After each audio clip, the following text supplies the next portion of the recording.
Со долг од близу 10 милиони евра, Тетово останува на врвот, односно најзадолжена општина во државава.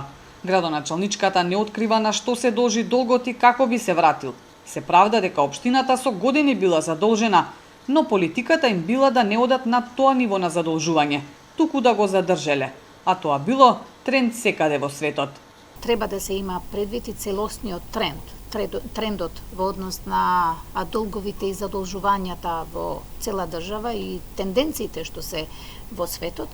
Значи, од тој аспект за нас е важно да бидеме дел на пошироки политики во однос на градење на државни политики кон програмирање или репрограмирање на долгот. Општина Тетово не само што е најзадолжена, туку има и најбројна администрација, но судејќи по одговорот на Арифи, барем засега нема да има кратење. Ако ја дебатираме темата на администрацијата, како и за темата на долгот, би рекла дека тоа треба да биде дел на една поширока дебата во однос на статусот и бројот на администрацијата во цела држава, не само во општина Тетово.